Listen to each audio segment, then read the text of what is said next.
They found a woman and a baby, side by side, in a bush.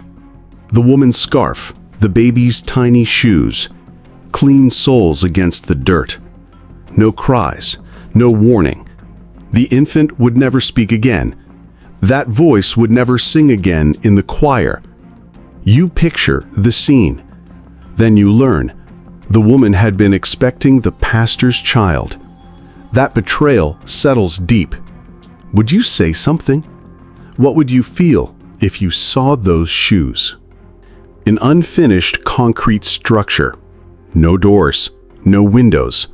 Inside, a body rolled in a sheet. Neck bruised, arms tucked in. Outside, a tied plastic bag. There's no movement, just a broken bond. Someone invited for support was discarded. Would you ever trust that kind of quiet again? A message left half-typed. If anything happens, it's him. Then silence. Moments later, she disappeared.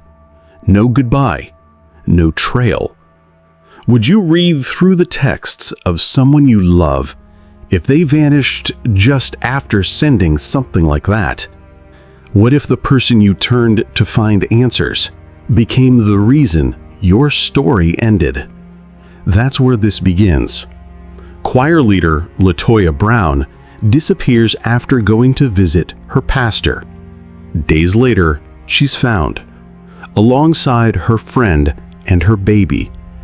The unborn child, the pastor's. Shock, heartbreak, and betrayal, all at once.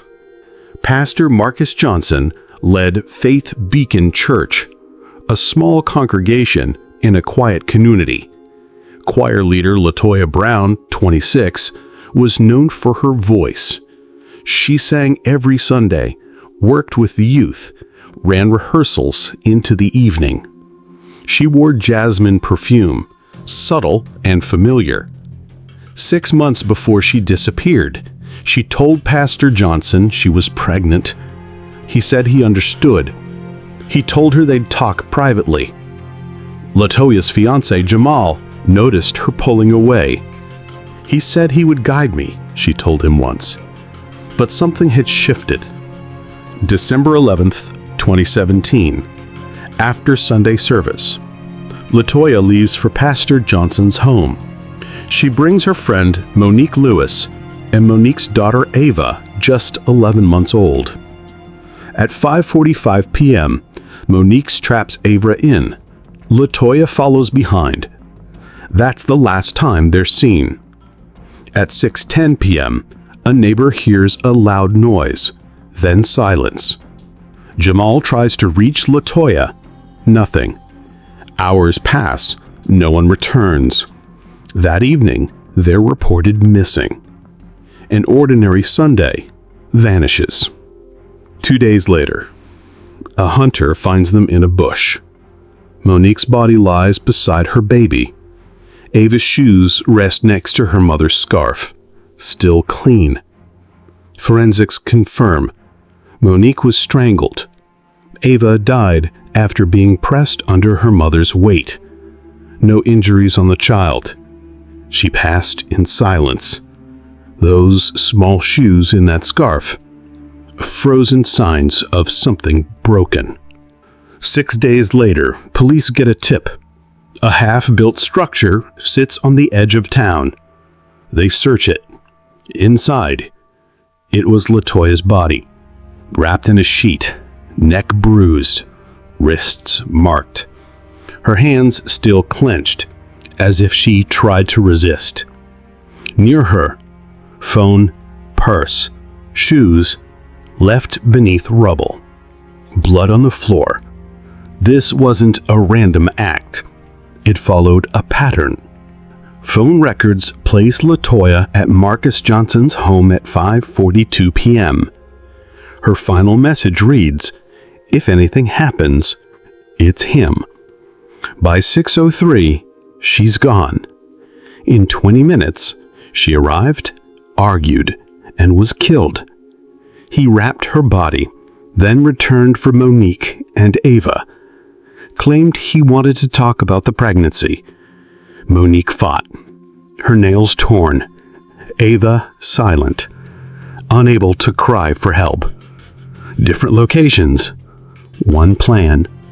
Police match clay under his tires to soil from the bush. A neighbor sees his car leave twice. Camera footage confirms it. At home, police find bleach under the sink. Gloves scented with lavender, Latoya's favorite. On his computer, an unsent message. I didn't want to lose everything, but I lost myself. He said the bleach was for construction cleanup, but no work had been done. What was he trying to cover? December 17th, 2 days after the first bodies are found, Pastor Johnson walks into a station. He says, I didn't want a scandal. She wouldn't end it. I lost control. He admits to killing Latoya at the site, then Monique and Ava in the bush. His words line up with evidence. No eyewitnesses. His voice becomes the strongest link. June 2023, in High Court. Justice Benson presides. Prosecutors Kaymaine and Antonia present their case. Phone records, surveillance clips, forensic reports, and the confession. The defense argues that there is no direct witness, but everything else points in one direction. On June 5th, 2023, Pastor Johnson is sentenced to death, either by injection or hanging. The judge calls it a betrayal of trust. Jamal testifies. He brings Latoya's ham recordings. He plays Ava's favorite lullaby. The courtroom quiets. Monique's mother shares a voice message of her granddaughter laughing. Everyone listens. Pastor Johnson shows no emotion. That silence from him, compared to the sound of life in those clips, it leaves a mark. After the hearing, Ava's crib is donated. Latoya's choir robe is gifted to a shelter. Small acts of light in a story full of loss. Word spreads. Faith Beacon Church empties. Parents pull their kids from youth groups. Online, stories pour in. People recall awkward visits to clergy homes. Former pastors speak out. Some ask for changes. Oversight, accountability, better systems.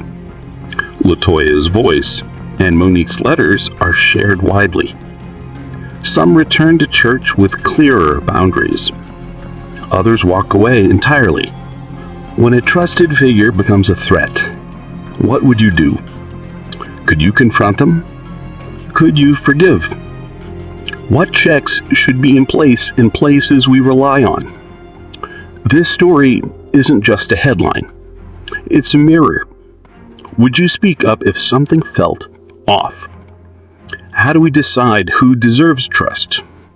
Picture that bush again, that half-finished building. The body wrapped in quiet, the scarf, the shoes, the silence around them.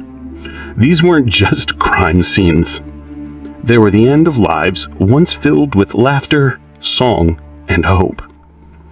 If you had come across that place first, what would you have thought? How would it change what you believe about safety? Jamal starts a group for people hurt by those they trusted. Monique's family hosts workshops for parents and caregivers. Churches nearby begin using visitor logs. Some create systems for outside review of their leaders. Some return to worship with care. Others hold to the values but leave the building. Latoya's final songs are passed around, not as an ending, but as a message. Notice the ones who were hurting. This isn't just a crime. It's a question. What is trust worth? Who protects abusers? When we remember Latoya, Monique, and Ava, we're not closing a chapter. We're asking that communities stay alert, that leaders be questioned, that faith not be used as a shield. This story isn't about revenge. It's about rebuilding what was broken. If someone you trusted the most showed you who they really were, what would you do? Would justice bring peace? Would forgiveness come? Could you ever believe again? Let this story be a reminder. Buildings don't keep people safe. People do. And trust, real trust, is earned. Before we end, let us know where you're watching from in the comments. And if you're new here, don't forget to subscribe so you never miss our next story.